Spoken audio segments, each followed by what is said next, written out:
Today on the show, we're joined by a former Life.Church photographer. And together, live on the show, he's going to show us how he edits his photos from scratch. We're going to cover everything from exposure to white balance, dynamic light, preserving skin tones. He was even kind enough to share the presets that he made, and we'll have that free download for you later in the show. Let's dive in. Well, hey there, and welcome to the Pro Church Tools Show. We're here to help you and your church navigate the biggest communication shift in 500 years. I am Brady Shearer, your host. I'm joined as always by my co-host, it's Alexander Mills. Hello, hello. And today we're also joined by Benjamin Suter once again. Benjamin, welcome back. It's good to be back. 2 weeks ago, Benjamin was on the show. Benjamin is a former Life.Church photographer, and now still brilliant photographer, working with churches, working with nonprofits, and we talked on the recent episode about photographer etiquette. We talked about photograph strategy. And today, we wanted to bring him back to actually get into Lightroom. And so this is going to be one of those episodes. And when I say one of those episodes, truly the first ever episode where I would recommend, if you do not always watch, if you're more of a listener, and I respect it. I'm a podcast listener myself. Frankly, I'd be offended if a host said that I had to watch this episode. So if you take it that way, that's fine. Just so you know, Alexander across from me cannot see the monitor. Right. There's only one monitor in the podcast Yeah, so I'm a studio. listener. Benjamin's going to be sharing his monitor, his screen, so we can see him working in Lightroom as we go straight at the camera to finished product on 5 different photographs. That is the goal. And so if you go to the YouTube channel, the Pro Church Tools Show, you can watch this. You're going to get to see everything happening in Lightroom. If you're like, no, I am extremely stubborn, I get it. Sometimes I listen to film reviews of films I haven't seen because I'm like, I'm more dedicated to this podcast than the movie. Yeah. So I get it. Alex is right there with you. You're not alone. And right now we're going to show you on the screen the before and after of the 5 photos that we're going to be going through so you can kind of get a preview of what we're going to do. Frankly, I've only seen the afters, but then I just saw the before in Lightroom here. Don't know how we're going to get to this after. Don't know how we're going to do it. Well, I've been really looking forward to this episode. One, because I really enjoyed our conversation we had with Benjamin a couple weeks ago. But 2, this is the type of content that I enjoy, and I know you enjoy too. Watching people's creative process online, watching these screen shares, seeing how you get from point A to point B, because a lot of us, especially creatives, and today we're talking about church photography, see that finished project from a Life.Church or from our favorite photographer on Instagram, and we just wonder like, I wish I could get those tones. I wish I could edit like that. I wish I could achieve this.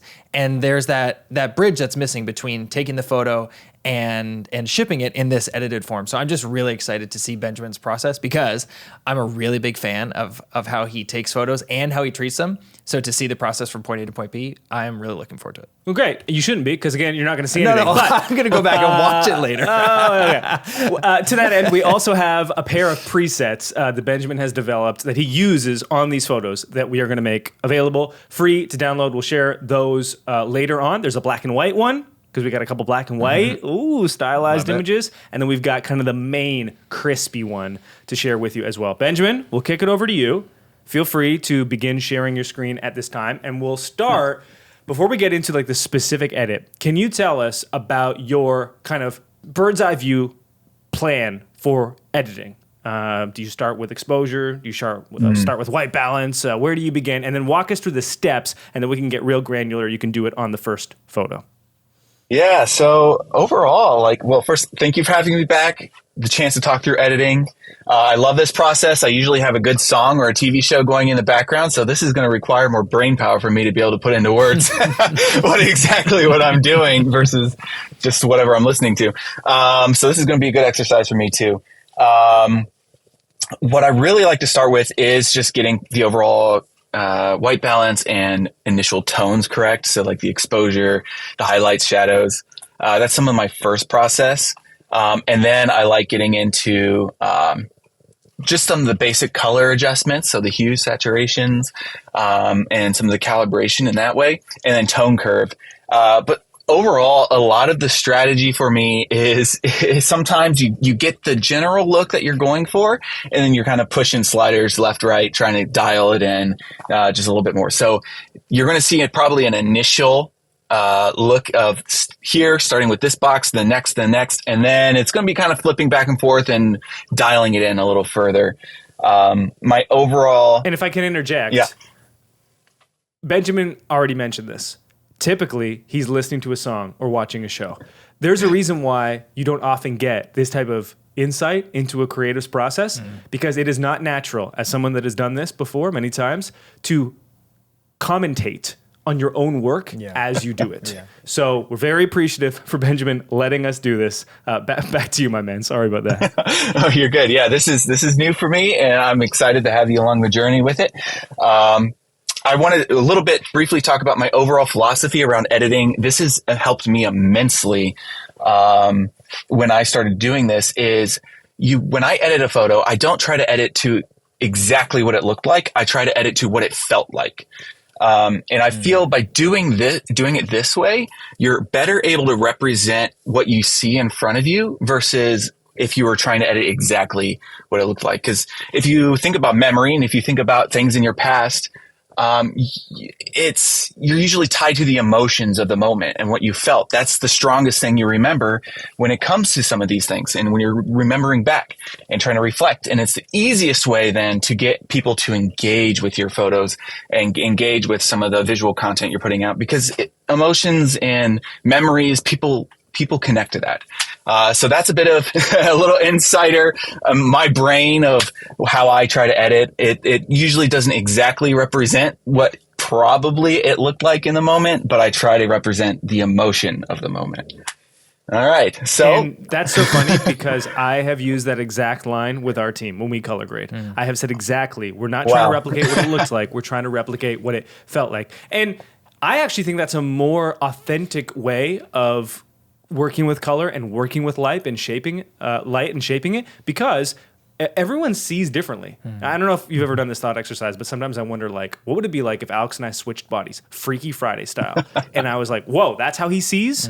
Because, we all know that, like, for instance, some people see color completely differently, whether you're colorblind or whether just the receptors are different. Like, is the green I see the same green that Alex sees? Maybe not. But the feeling of a place is something that's universally shared or more easily universally shared. And so I've run into some folks that are like, no, I want to replicate it exactly how I saw it. One, your memory is corrupt. You don't remember how you saw it. And two, how you saw it might be slightly different from how somebody else saw it. And so leading with how it felt, I think, is a better North Star than trying to make something crystal clear to what it looked like.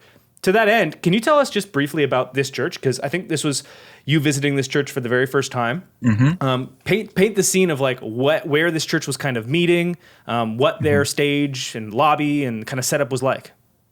Yeah, so this church in particular, when you walked into the auditorium, it's pretty dark. It's a gymnasium that has been fitted into doubling as an auditorium. I think, what do they call it? They're audinasiums? I think there's an actual word, that gymatorium. Wow. I think that's what it is. So there's a word. It seems like that's what it was converted into for this congregation to meet in. And so they had a little stage up front, and the lighting it was constant through the entire worship set. They didn't have any sort of additional lighting beyond some floor lights pointing at the backdrop. They were just some blue colored lights that stayed blue the entire time. And then they had some I think the proper can lights, I think, above the stage. That's where you get some of these warm, really yellowish tones that kind of get introduced and can distort some of the skin tones. So that's what I'm working with within the auditorium. And I'm going to flip over real quick so you can see this is the lobby. And the lobby was pretty small. It was actually pretty contained. I'd love to throw out a measurement, but I'm not good at this. I don't know, maybe 50 feet by 80 feet. It's not too large, but it was packed. People were really enjoying spending time hanging out, getting to connect in the lobby. But you'll see there's a lot of yellow in this as well. There were yellow walls. All of the natural light was coming from one direction, the front doors, which is coming from behind me, if you see in this image, which is a strategy to use when you're shooting in these situations. Look for where the natural light is coming from. And if you can figure out how to position yourself between that natural light and your subject, you're going to get, it's going to be easier to edit and post. It's going to be easier to get a pleasing image if you're able to position yourself in that way. So yeah, tight shooting space, yellow walls, And the classrooms they had where maybe some students were at, very similar situation, kind of smaller, not a lot of like what you would consider high quality lighting for photography or video in those situations. This is perfect. Yes, this is probably what a lot of people are dealing with. Yes. Meeting in a school. Right. Like, I think previously we've had you on and we were looking at this really good setup. And I think it's easy to look at that and think to yourself, anyone can make a photo look great there. And the skills that we're about to talk through and you're about to learn and see being deployed is how you can take really any church setup and make it look awesome and put the people on display to shine, because that is what we were trying to do with these photos. We're trying to take the heartbeat of your church, the DNA, which is the people, the church is the people, and display them in a way that you can just see the image of God in them. Great. So let's start with the first image. This first image is taken during worship. I think I mentioned in the last episode, and if you missed out on that one, I like to try to get to worship or sound check so then I can get up on stage, I can get up close and be able to get some really fun, interesting photos without being a distraction to the congregants. And so that's what I did for this. This was taken during sound check. I'm very close. I'm shooting 24 millimeters. You can see some of my data up here. And again, I'm working with lighting that isn't necessarily super interesting. So I shot with a filter, which is a streak you can see up here. It was all done in camera. And this hopefully added some intrigue to where there might not be any. And so what I really want to do is just add excitement, add some emotion to what's going on. And so to start this out, like I said earlier, I kind of start in this tone, in this white balance area. Usually outside of worship, I will take this little eyedropper and try to find a spot that's like neutral to the color. Right now that's not working because of that. I need to find it can't be pure white. It's got to be just a little off white to be able to get that eyedropper. And what that's going to do is it's going to white balance your image to make sure you're getting a little bit more accurate with your color temperatures and the tinting. As you see, it auto adjusted here. So I usually start with that a lot, but since it's worship photos, there's a lot of crazy lights going on sometimes. And I like to get a little more fun with it, as you'll see. So going into the tones, a lot of what I'll do is I drop the highlights until I get detail back in to where maybe it was blown out. So if you see that before, you're not really getting a lot of detail here in his arm. You're losing it here on his forehead here. And so I just bring those highlights down to bring it a little back in, bring some color back in to the details. And I'll boost the shadows just a little bit. Next, I'll move on to the whites, and this is dealing with the upper end of the spectrum. As you see in this histogram in the top right corner, whites are dealing with the very top end of your spectrum, and you'll see blacks here are dealing with the very bottom end. So this is how you can either round out some of those the higher details of the histogram. You can lower it and it flattens it a little bit, which I like lowering the whites a little bit because it helps flatten the upper range. That's just my style. That's my preference. I like doing it in that manner. And you'll see if I do it to blacks, it's really darkening the lower regions, the darker, the shadows of the image, versus this will bring it up and kind of, you'll get more detail in the blacks. So I kind of leave these stay pretty middle range for me. I don't get too dramatic with the whites or the black slider. And a fun little trick, you can hold the Option key if you're on Mac, and I'm not Windows, so I'm going to be a little lost on giving you what the Windows hotkey is. But if I hold... It might be Alt, is it? Alt and Option are usually the two interchangeable. Yeah. Great. So I hold that button, and this will allow you to kind of see where you're losing detail. So if I bring the whites all the way up, where you're seeing those details, you're starting to lose that information. So you see how blown out that is? We don't want it there. That looks bad. We want to bring it down. And a good rule of thumb I've heard is usually you can if you leave the slider where it just kind of falls off, like you see there, it's falling off in the bottom left corner. That's usually a good spot to put it. Same with the blacks. You can do it. You can see right here where here we're losing information. It's so dark you can't really see any of the details. You're losing that information. I can hold Alt, use the slider, and then I can balance that out so you're starting to see more of that detail. Any questions so far? Okay. I want to go back to white balance. So Yes. there are a number of different ways to do this. I feel like it's crucial to get this right, especially with stage photos. So Okay. obviously, you shot in camera auto white balance, Yes, right? I did. Great. That's option number one. Option number two is using Lightroom and using their auto white balance option.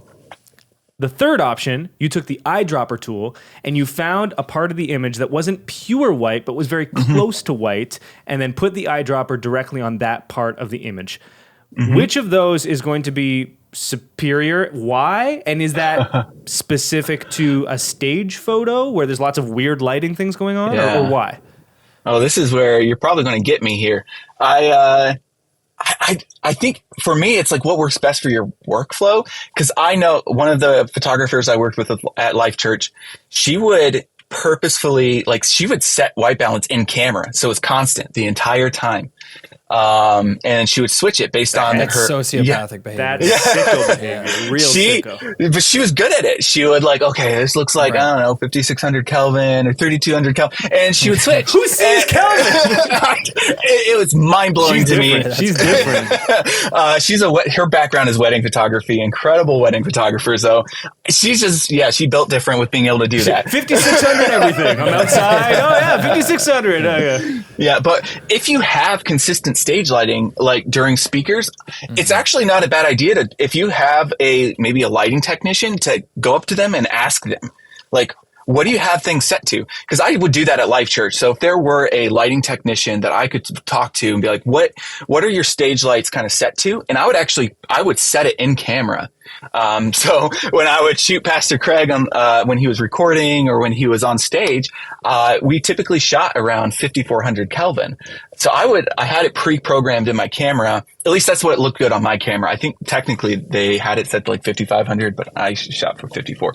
But, so I would set it so it is consistent, because sometimes you have moving backgrounds and it shifts and you want to make sure you preserve skin tone. So if you have that opportunity, I think it is the best. But like you said, it's pretty hard. It's very unapproachable. It takes a lot of experience, I would say, to get to the point where if you don't have somebody to ask what's the lighting temperatures, you need auto white balance is what works great for me. Cameras are ever Benjamin, getting better. The way you're doing it is exactly how I prefer to do it. Before I started using the eyedropper tool, I would try to handle these three sliders, white balance, tint, and temperature, by hand and by eye. And for anyone who's ever manipulated a photo using these three sliders, you know that it's really easy to just get a really bad looking, a really bad colored photo by trying to manually manipulate these sliders. But I did that for a long time. This is a decade ago. But you just said it, like, we're trying to nail skin tone. We are trying to be true to what was going on in the room or what was going on in the space, and we're definitely trying to be true to how it felt. And so using this eyedropper tool, in my experience as well, is both the quickest and most accurate way to achieve the right tones in that image, because you're letting the software do its work based off a tone from that image. So it's not from your memory, it's not from your best judgment, it's you're pulling a gray tone out of that image and letting the software do its work. And so I'm with you. Out of those three options, that's how I prefer to do white balance as well. I do want to address one thing, which is this assumption that we've been operating under, but I just want to say it out loud, which is this is for the folks who are listening and watching. This is why you have to be shooting and editing raw photos compared to JPEGs. I just don't want that to go unsaid or under acknowledged. Like, you can't do, and we're just starting here with white balance, right? You can't manipulate JPEGs this way. They will fall apart. And so if your camera has the capability, which most do, our iPhones have this capability now, it's imperative that if you're shooting photos in your church, especially in tricky lighting situations, if you want to take control of them in post, you have to be shooting in RAW to give yourself the amount of data that you need, the amount of information you need to be able to manipulate the colors and get them to a place where it's true, honest, authentic. Okay, I want to do a before and after. Can you show me what the white balance was out of camera? Like, what did the camera think it was supposed to be at? So that's what it looked like before. What the number was, it was 3,100. So it's not too far off. So what was it with the eyedropper? With the eyedropper, it was 2,950. Okay, so close. Pretty close. Yeah. And the idea close. with the eyedropper, just to be certain, so you take it and you put it on a part of the image that you know is supposed to be white, but the idea is that it's not exactly white, and then the Yes. AI Yeah. will be like, that's kind of the theory here. Yeah. Yes. I have So that it'll right? just, Okay. Yes. It'll What happens adjust the when temp.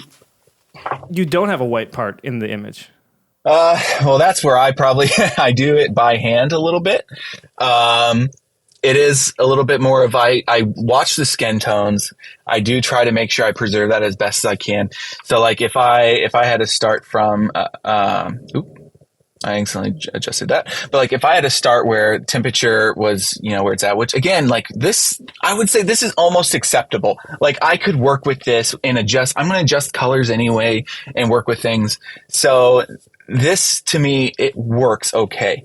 But I would probably I would just slowly move it back until I feel like, okay, the skin tones, it's not looking too cool. Like there's not, here it's it's way too cool. It looks like he's in a refrigerator at some restaurant, and he's been stuck in there for a few hours. Whereas if you go a little further to the right, it's it's a Florida beach tan here going on. So I just try to keep it where does it feel like it can sit and feel natural. If I was just standing across from him. And sometimes it gets hard when you're dealing with stage lighting. Not in this case. They kind of had more natural lighting to what you'd maybe see reflected. But if they have green lights and if they have purple magentas flying in, magentas are always really hard for me to work with, truthfully. But if you have all these colors coming in, it can get hard to preserve the skin tones. So sometimes I actually just lean into it. I lean into the fun colors. I lean into the vibrancy of all these lights going on. And that's what we go back to. Edit to what it felt like, not necessarily what it should look like. Yeah. Earlier when you were talking about editing to how these photos feel, I was going to tell the story then, but I need to tell it now based off what you just said. I used to shoot a lot of band photos at this nightclub called L3. And it was the most popular spot for local music in the city, but notoriously just went hard with the magentas and the red lights. And I shot photos there and I shot videos there. And the first couple times I really struggled because I was trying to fight against the lighting, trying to achieve a natural skin tone, when in all reality, there is no natural skin tone in there. The artist's skin is completely magenta. And so I had to tell the truth about how that nightclub feels by leaning into the magentas and not trying to recover some natural skin tone that was never there in the first place. Their skin looks purple in real life, and so I had to break some rules and lean into that, and that ended up, being translated into a more true image of what the space looks like and feels like. So sometimes, depending on the lighting situation, you're right. You just kind of have to deal with it. I think that's really useful. And I want to just do one quick final white balance experiment. Benjamin, can you tell me what Lightroom would set it at if you said to Lightroom, what would you do in white balance here?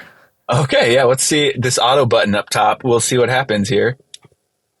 And that was actually my tone. Sorry, let me do auto here. It's this drop-down menu here. Let's see what it says here. Auto, it's 2950. So with the eyedrop tool, let me undo two things that I did there. Get back to our natural starting spot. But yeah, it's when you auto it within Lightroom, that little drop down menu, it's set into 2950, which is what we got with the eyedrop tool.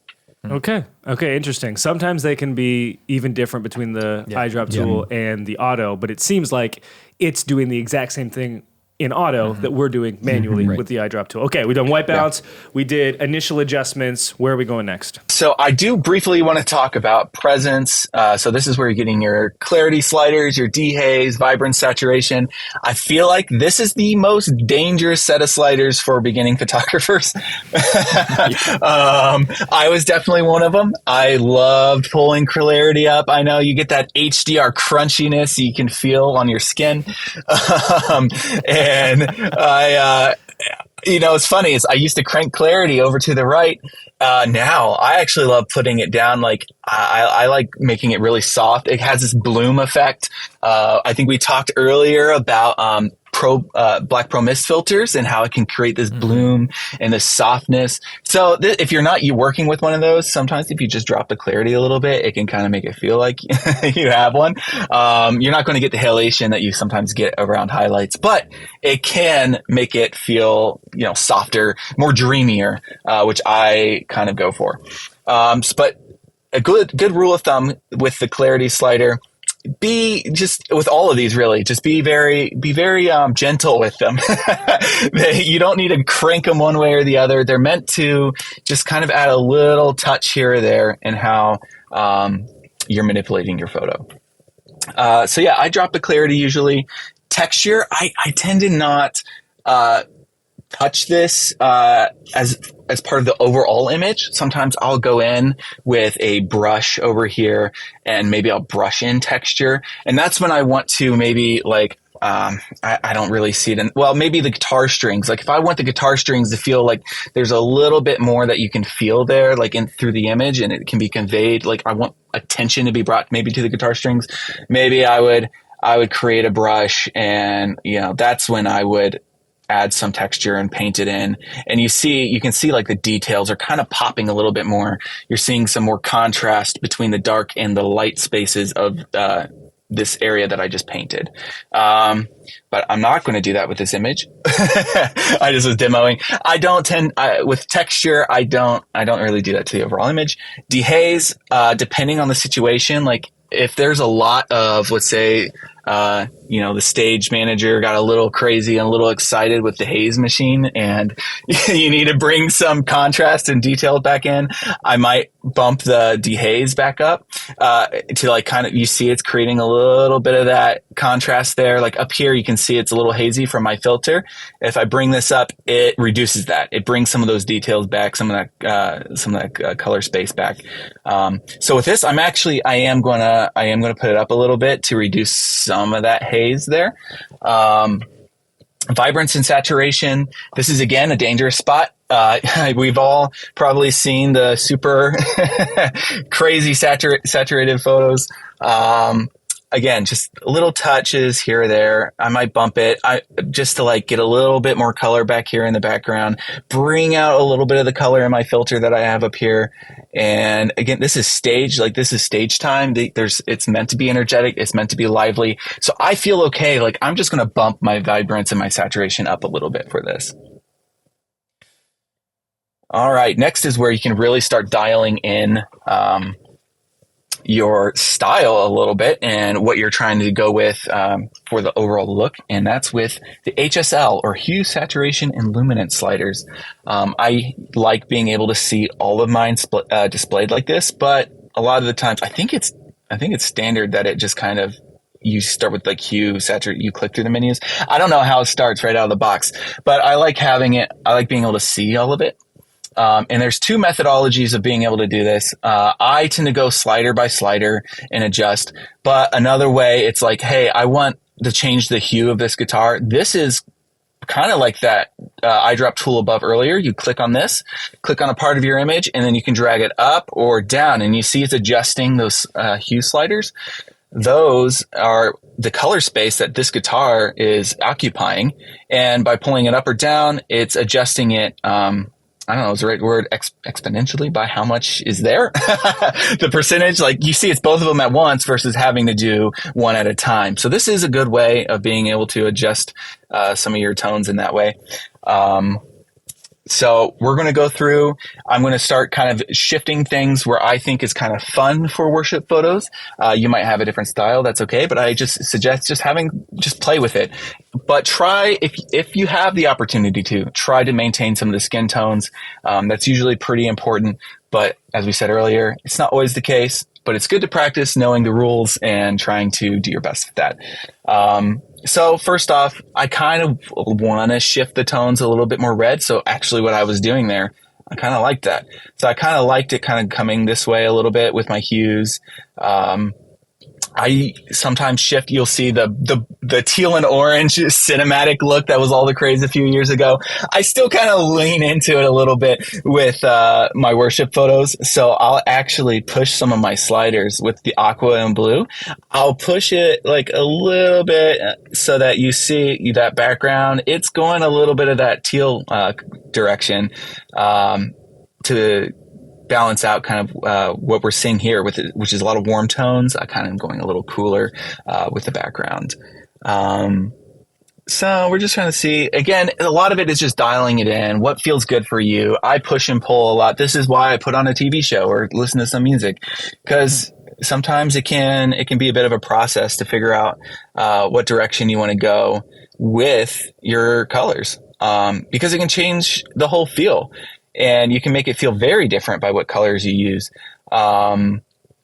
Saturations, this is kind of where you can get into starting to work with skin tones too. So like if he's looking especially orange, you can kind of drop, skin tones tend to live in this orange space. As you can see, as I'm heavily going between maximums.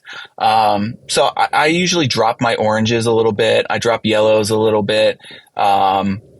And we're going to just bring up red a little.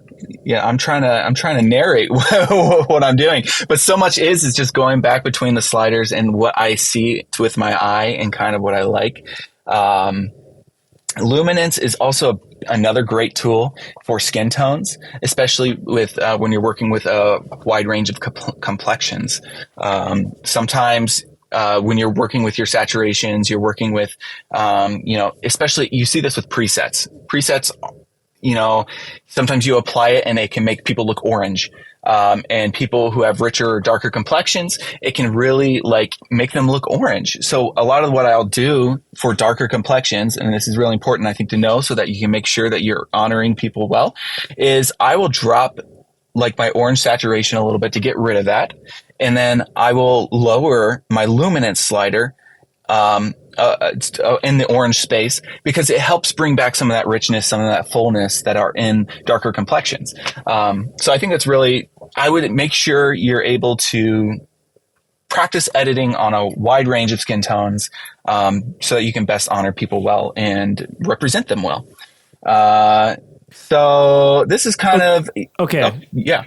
Let's pause here, Benjamin. You feel free to kind of make the final tweaks and changes that you want there. We won't make you suffer to narrate. I can't imagine if I was going through the HSL having to narrate through HSL. We had a moment like that yesterday. You were trying to do something on a website while also participating in the conversation in the office, and you had to yell at yourself to stay focused on the task at hand. Yeah. Well, that's because I just want to be involved in every conversation.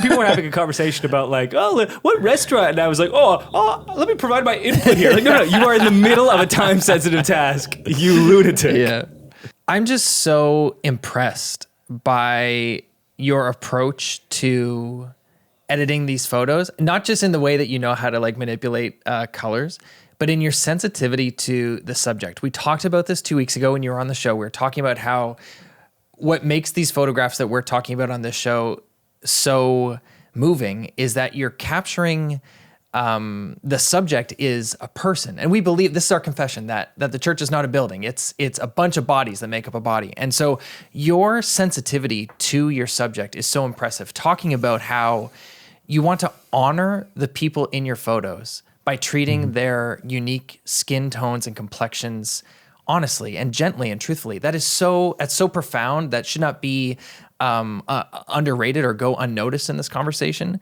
because I'm sure it will come up again. The folks in these photos are the subject of these photos. And so even in the way that you edit the images, you are honoring them in a sense. Or in the inverse, you have the opportunity or the possibility to dishonor them if you don't treat their complexions well. And so I just want to acknowledge that. That's really really profound and really thoughtful of you. Well, I mean, we've run into this before. We were working with one church, and we got the photos back for them. And the pastor was like, "Yeah, maybe we can send a different photographer next time, because I don't feel like they got the skin tones right." And I actually was surprised, because I looked at the photos again and I was like, "These photos look really really good. And I think as I evaluated more of what he was saying, so I'm imagining me, very pasty white man, on stage. And let's say I've got a bunch of stage lights on me. Because I am a white man, a white person, I know what my white skin's supposed to look like. And I can tell the differences between like, oh, I look like a dead piece of fish there, or I look like a person with a nice pink glow. I look like myself. But the uncomfortable reality is that I don't have that same perspective on dark complexion skin. And the most crass way of saying it is like, oh, well, black skin is black skin, right? No, that's not true whatsoever. Right. And those subtle differences, I'm not picking up. I don't register them because I don't have that color skin. But that pastor was saying to me, yeah, like, no, the analogy would be like, you're making me look like, like a dead fish. Like that, I was working with fish the other day making food. That's what's on my mind. Like that white, almost blue color of skin, like a cadaver coming out. It's like, that's white skin, but like it's got that nasty blue tinge to it. I can see that. The same version of that with darker complexion skin. It's not registering. I'm not picking it up. We spent quite a bit of time on this image, which is totally good. That's true. We are definitely running out of time. But for folks who aren't as familiar with Lightroom or like a process like this, the advantage is shooting in church is similar to my world that I came out of, which is shooting weddings, which is these shoots happen in sequence. And so you shoot all of your worship images at one time. Your next pack of images is people in the pastor preaching, maybe. Your next pack is folks in the lobby afterwards. So when you import your hundreds of images into Lightroom, you have almost like these sets, these groups of images that are lit similarly. The subjects are similar. And so we've done all this work on this photo. It's probably almost all the way there. The good news is you don't have to start from scratch on all of the photos that come next in this set of worship images. You can, once you're happy with this image, you're happy with the colors, the way you've treated them, you can copy those settings, paste all of those settings onto all the photos from this set, and then go through each photo and make individual tweaks, but you don't have to start from scratch on each image. All right, Benjamin, back to you. I hope we gave you enough time to finish the HSL adjustments. And where do we go from here? Yeah, so we're already getting to a point where it's like, oh, you know what? I feel like, from where we started to where we are, we're getting some style, we're getting some fun in it. I think now we can see like it looks a little dark on the side of his face. So I might brighten it a little bit, just a touch. But like what we've been working on this image a while, so I'm going to kind of go through some of my secret sauces here to be able to make this a little bit more elevated. And one big thing to learn, it changed the game for me, is learning how to use the tone curve. And when you're first getting started, the easiest thing to really work with when it comes to the tone curve is put some dots where I am as such, each of these grid points. And I usually add another one right here. You'll see why in a moment. But I make like this, just a basic S curve. You'll see why it's called an S curve. It's because I'm pulling this side down, I'm pulling that up. And it looks almost like, if you really stretch it out, it looks like an S. And I do this because, as you can see, if you're pulling down, this is adjusting the dark sides of the images, so the shadows, the blacks of the image. It's adjusting that a little bit and darkening it as I pull it down. If I pulled it up, you can see it's lightening it too. But I pull it down just a little bit like this. And I do like raising the lower end a little bit. What this does is it kind of... It fades out the blacks a little bit. You've probably seen people who've like really faded their images. It was definitely on trend a few years ago. Maybe it still is. But I do an in-between, like a little secret sauce. Yes. It's a little healthy in-between. I feel like it adds a little bit of, it's almost as if it's adding the haze that wasn't there. And so I tend to add a little bit to my, especially worship photos.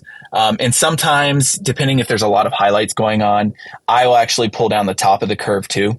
But for this, I'll probably just leave it generally where it's at. This color grading tool, this is really great for being able to add color to different portions. You'll see it has highlights, midtones, and shadows. So this is going to add a selected color to my shadows. This will add whatever color I select to the midtones and whichever to the highlights.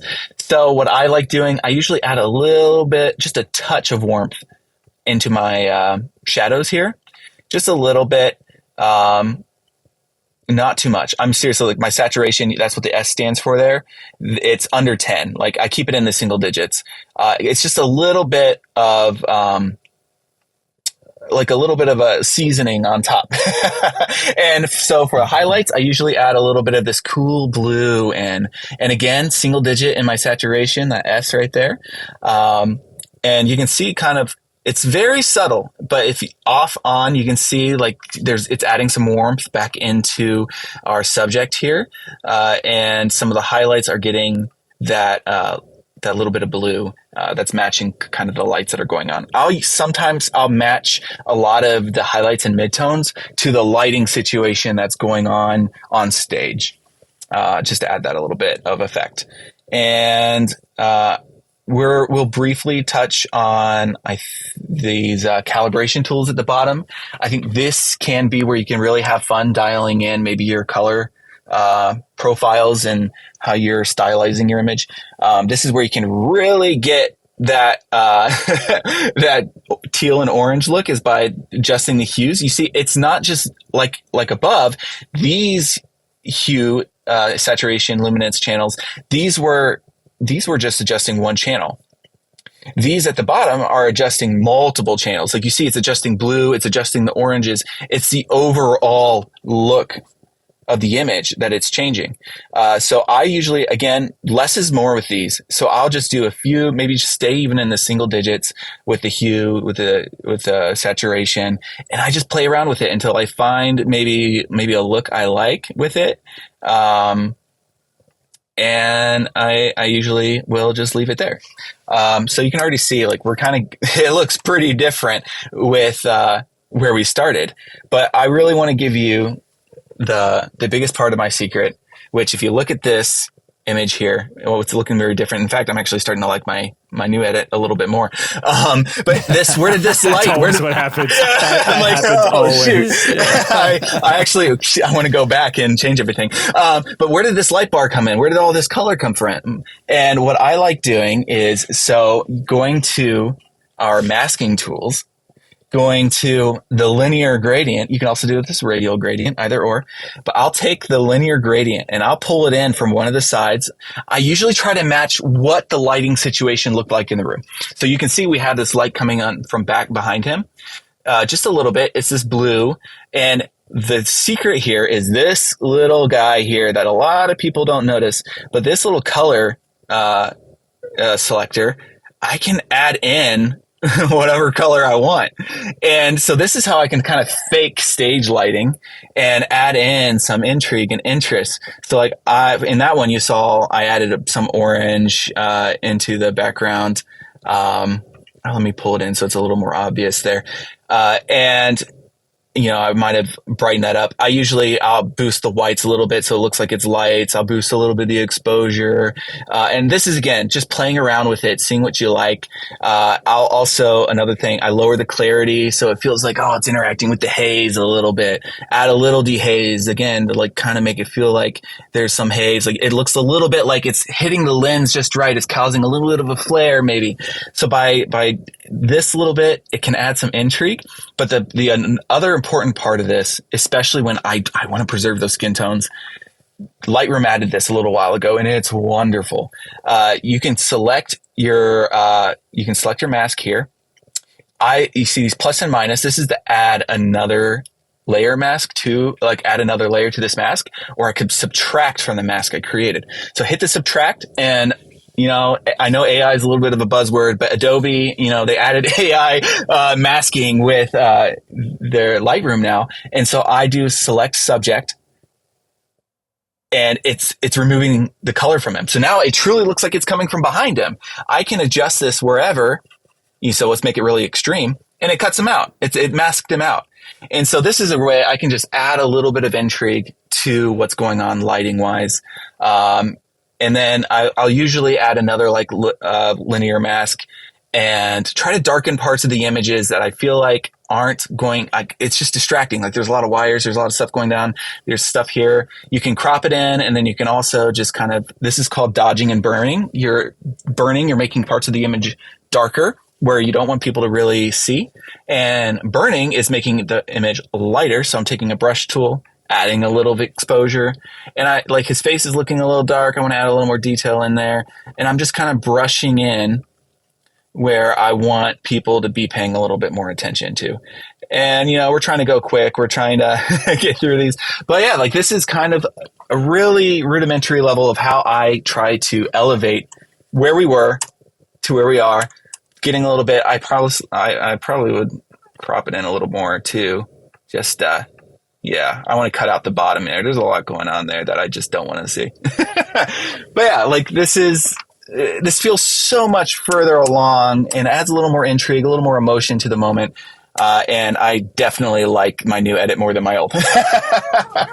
So there you have this first image. Well, and I like the old edit better than the new one still. So, and that's why you can end up doing these things forever. You can just be in Lightroom, and it's so fun seeing you use the linear filters, the radial filters to shape light, Benjamin, because I have so much experience with that, with landscapes, but I don't have as much experience with it in church photography. And so seeing you take those identical tools that, if you're watching this, you can see how dramatically different that image went in that final step once we got to the brushes, once we got into the shaping of light using those the linear filter. And you can save those filters as presets. Like I have some sunshine ones like that I use for outdoor family photography. If the sun is just like if it's a golden hour shoot and the golden hour wasn't just golden enough, I've got some sunshine ones right and left that I save as presets so I don't have to go and rebuild it every time if I find something that I really like. Yeah, 100%. Okay, quickly, Benjamin, let's go to maybe that lobby photo, if it makes sense. And do you want to walk us through applying the preset, and then once the preset has been applied, making the necessary changes, or preparing the photo for the preset, then applying the preset, whatever workflow order of operations makes sense, so we can show how these presets get used, and then we can share them with everyone. Yeah. So yes, for all these images that I edited for this church, I actually use this Pro Church Tools preset. There's a few of them here. The one I used for this image was likely, I believe, Portraits 2 here. So I just go ahead and apply it. And right out of the box, you're usually going to have to make a few adjustments. And that comes along the lines of your white balance, the things we went over at the very beginning. So this one, I'm going to want to boost the exposure up a little bit. I'm going to take that eyedropper tool. I'm going to find something that's close to white, and look how much immediately, this feels like a usable image. I'm going to go personally deeper, but this feels like I could use this and it looks great. And that's the goal of some of these presets. Show us the before for a sec. Here's the before, here's the after. And there is such a time and place for using presets quick and dirty. You can even do it on your phone now, right? If you're running Lightroom on your phone. If you are doing social for your church and you just need to you took a photo and you need to get it up for a social post. It's not a photo you're using for your church website or something. You just need to get it up for a social post. Using a preset is going to get you 80% of the way there, likely right from the beginning. It's quick, it's easy. There's nothing wrong with it. It's not a betrayal of photo editing. But then there also is a time and place, especially if you're going to have a big hero image on your website, to spend 20, 30 minutes maybe on that one image. But for quick stuff for social, using these presets is going to get you most of the way there for sure. And we just saw the spectrum of both of that. We spent 45 minutes editing one image, and then we did the second one in 2 steps. Preset applied, white balance fixed, ready to go. And I remember when I first started editing photos, I treated every single one like the beautiful darling that it was, and I spent 3 hours on each. It's your magnum opus. Because every photo. I printed them in books, and I was and then I went on my 3rd or 4th international trip, and then I was like, okay, but now I know kind of what I like, and I was like, preset, and then dynamic tweaks. You always end up shaping light, because the shaping light, you can create the preset of this level of clarity, this level of dimension, but where it's coming from, the color and the intensity is always being dialed in individually. But you can create great images really quickly, or take as long as you want. Benjamin went through 45 minutes of editing because he had to talk to us through it, then looked at the one that he did days ago on the identical photo, and there were 2 different outcomes, and he was like, well, now I got to reconcile which one I like even more. You can add it forever. I would spend days on these. I got no work done. Thankfully, it was the pandemic. There wasn't as much work to do. But point being, this preset can show you just how quickly, but don't just apply it. Don't just apply the preset. If nothing else, apply it, and then Make sure the white balance is set. Yep. Make sure the exposure is set. And then, bonus tip, because you saw how much of a difference it made, you can start working with dynamic light. Yes. And I want to bring up a point earlier. You saw me go through so much detail with our beginning image here with and we have a few here that we've selected that I went through, and the point that was made earlier, you can just copy so much, and you can copy those masks too. So you can copy this all over. I have all these settings that I've adjusted, selected, and then Command V, paste it over. It's not going to be exactly right, but again, you just go in, you make your adjustments, so then it feels a little bit closer, like it's a little bit fun with what the look you're going for. But it saves you so much time if you just, dial in with a few photos what you really like, and then go in and make the adjustments after. I mean, the whole gallery I delivered was like 250 photos, and the first few photos I probably spent 10 minutes on, 15 minutes on. And then the rest, because I dialed it in, I was able to get the whole thing done, 250 photos in like 40 minutes. It's like you can really, once you've got the pattern, put on a good show, put on some good music, an audiobook, this podcast, a little plug there for you. And you can just edit through, and it shouldn't take too long. As you get the reps in, you get you understand how things work and how it kind of comes together. So again, I applied the preset, just has changed a few things, boosted the exposure, adjusting my tone a little bit. And then the thing I would probably do with this one, again, like she's looking a little reddish, a little orange. So I probably would adjust that a little bit here in the hues, bring back a little bit of that orangish, a little of that red, kind of flatten that a little bit so it looks natural. And then lower that saturation a little bit there. So you see, I'm just lowering that saturation and bringing it so it looks a little bit more like a natural skin tone. And again, I think I mentioned at the very beginning, the walls are very yellow. You can kind of see it here. Mm-hmm. I kind of bring that down a little. Something to be very aware of, and maybe your church cares about this, maybe it doesn't. While I was at Life.Church, sections of the church, especially when it came to kids ministry, when it came to Switch, which was the students ministry, they wanted to preserve the colors of the branding for each of those ministries. And so that people would recognize it when they're walking through the lobby. They know, like, oh, yeah, that's right. It's not shifted all the way. The blue isn't teal or purple. They want to be able to recognize. So there is a bit of preservation you want to do of colors if your church cares about, like making sure that that's still accurate, recognizable. And that's what some of these presets do, especially this first one. This first one is meant to be pretty flat and not adjust colors too much so that you can apply it and you can make some of your adjustments and you can maintain brand integrity of colors or whatever's going on in the lobby. I love the greens and browns in that image. It's just a really homey feeling image. Mm-hmm. Can we do an image with another preset that is just blacks and just whites? We'll close out on that one. Sweet. Black and white. Black and white. All right, we're going to go. You saw this one a little bit earlier. I applied it. There's a lot going on. This is shutter drag. I set my camera to, I think this is, well, you can see it up at the top, 1/6. So 1/6 of a second. It's kind of open. So I hold it there for a little bit and I swing my camera, and that's how you can kind of get this shutter drag. It's a little bit of motion. It's what the cool kids are doing these days. And I like doing this if there's not a lot going on. It can just add some intrigue, adds a little bit. This right here, I got to tell you this is another secret. I did this in camera. You can see here. I held my phone up to my lens and I put on a bright color on my phone. So you don't need like a ton of gadgets or gears to add some interest. This yellow bar is my phone. And it's a magician. I don't want to know the secrets. It's just, So I put on I have some that are blue, like I put on a bright blue screen, a bright yellow screen, and I hold it up and I'm able to like add some detail, block out some, like that's where all those wires were. I didn't want anyone to see it. So I just blocked it out with like some really cool trick. And if you have your screen completely off, it's practically a mirror. You can just like reflect things off of it too if you hold it right up to your lens. So that's another trick for you. So we're going to do some black and white. You can switch your profile up here at the top. It's now black and white. A lot of this, it's kind of simpler to work with here. I mean, do you want me to go through the whole process here, or do you want me to show off the preset? Throw the preset on. All right, we're gonna.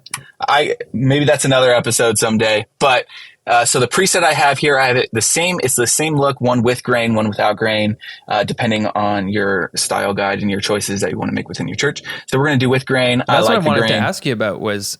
Yeah, that's what I was going to ask you about was how do you feel about introducing noise in post, specifically in black and white photos? Because I'm a sucker for that. Whenever I'm doing black and white, same thing. I have two presets. I have one with grain. I have one without grain.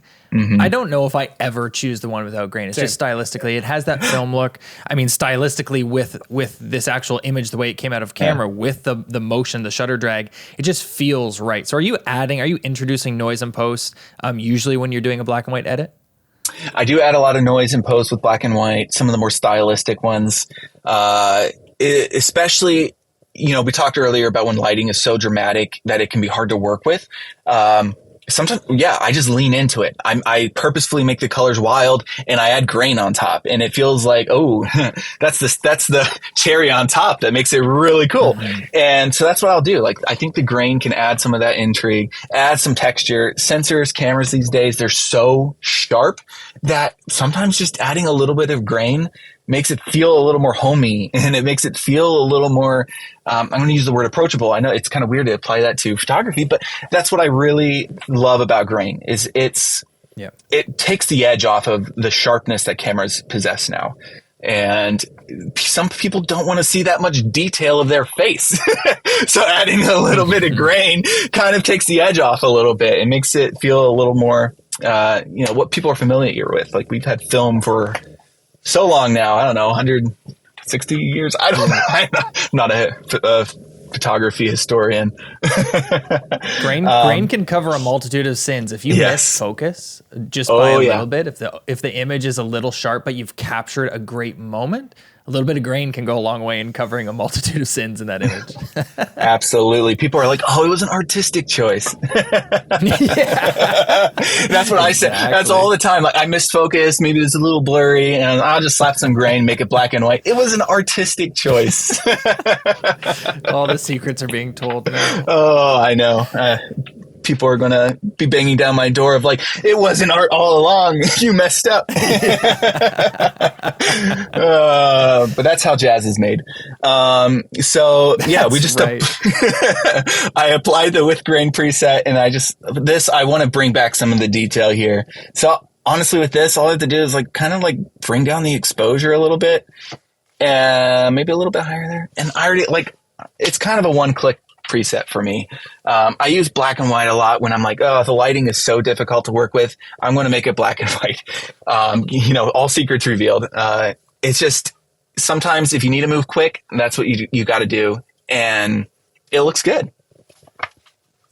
We've had a bunch of photographers deliver us galleries from churches, and I have been bamboozled because there are a number of them that will deliver, the 250 photos, and 30 of them are black and white. And I'm like, you know what? This guy just went the extra mile. This girl, this gal, she went the extra mile to not only send us edited photos, but to give us option, to give us variety. But what I've come to learn is that all it was a manufactured method to deliver the number of images we need to hit 250. Knowing that they actually didn't capture the images needed, but they're like, oh, black and white, doesn't matter what I said. Looks great. Well, it's on, recording now. Benjamin, you have been kind enough to provide with us 4 Pro Church presets. We've got 2 black and white and 2 color portraits ones. To everyone listening, you can download those for free at prochurchtools.com/presets. If you want even more presets, if you love Benjamin's work, he has more that are available for purchase on his own site as well. Benjamin is at benjaminsuter.com/presets. Benjamin J. Suter. That's my middle initial there. So benjaminjsuter.com/presets. And we'll have that linked in the show notes as well. So it's linked there if you can't remember it. Benjamin, we can't thank you enough for creating these presets for our entire audience, but also for coming on the show and being willing to dictate as you edited. These are the types of videos that when I was first getting started, I just would have craved something like this. What I've had to do in the past is buy like photography master classes from folks that don't have anything to do with church. They're doing portrait work, they're doing landscape work, and then I try my best to then like bring it into the church world. You have experience there, even the insights from Life.Church on branding and not moving around the sliders to affect that specific hue of red for that specific ministry, because you don't want that then to be compromised so that people don't recognize it. Those tiny little choices, all of it adds up to really make a difference. So we're so grateful for your time, and thank you to everyone for your time, attention, and trust. We will talk to you. We'll see you next Wednesday. Yeah. With not seeing the You're going to screen. be the avatar for the audience that's listening. Yeah. I was showering, and I was like, and I remember that, no, you wouldn't be able to.